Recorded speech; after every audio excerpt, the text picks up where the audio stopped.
Okay, we're going to start cutting off the rest of the bad metal on the car. Then we'll be sandblasting what's left. So that involves the cowls and the firewall. So you have the replacement parts here, as well as the upper dash. There's probably not a restored Nova out there that doesn't have a rotted dash. So here's the line for the old dash pad. So when I build in the new dash, I've got to make my connection point behind this line so that it's hidden. So I'm going to be cutting off some of the new dash.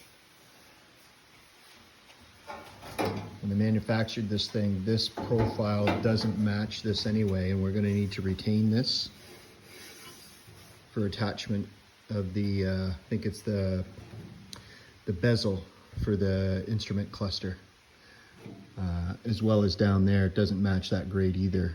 So we'll be cutting somewhere between here and cutting this to match along here. Now I have the top of the dash cut out where I want it, all along there.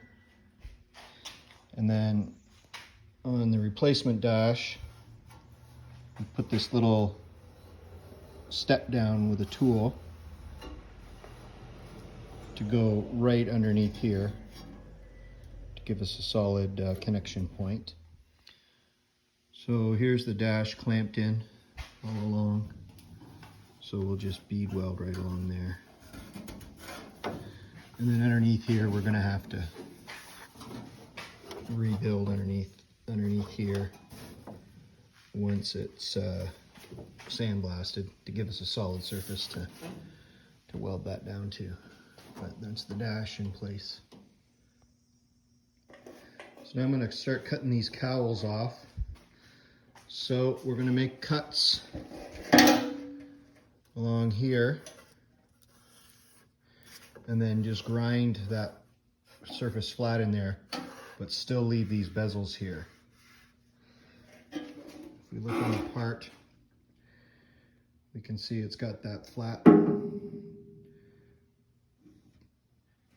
part that'll go right on there. So I will most likely just drill holes and plug weld along there onto here for the most part. Now I've got the cowl and the firewall cut away.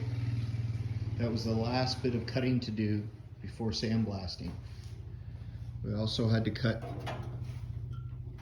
this other piece out here. We'll rebuild that, and we'll also rebuild along here.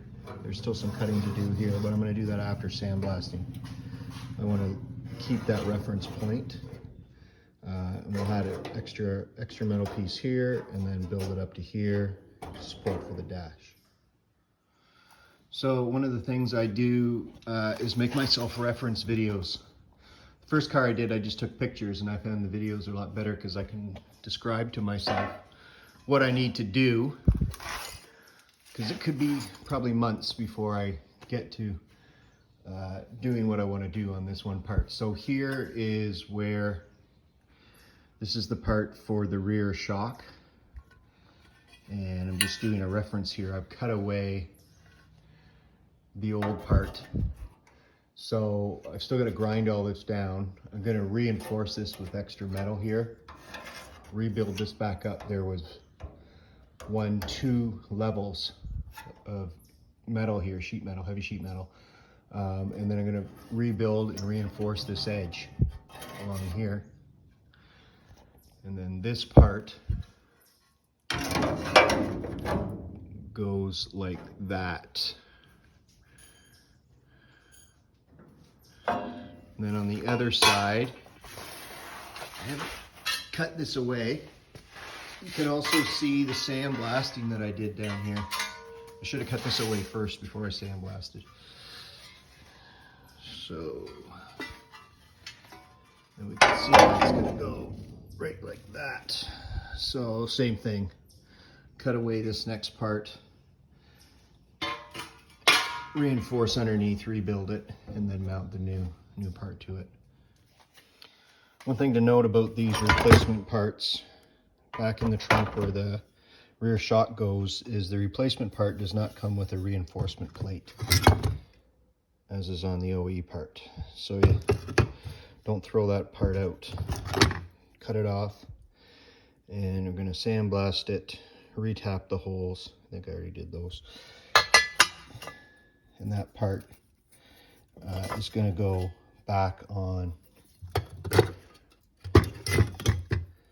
the OE part, basically like so. We'll weld that on once it's treated.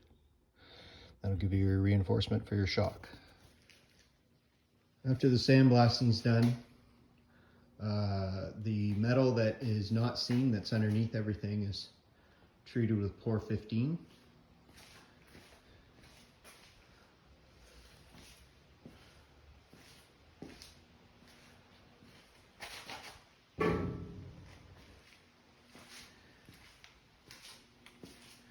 There's the front sandblasted.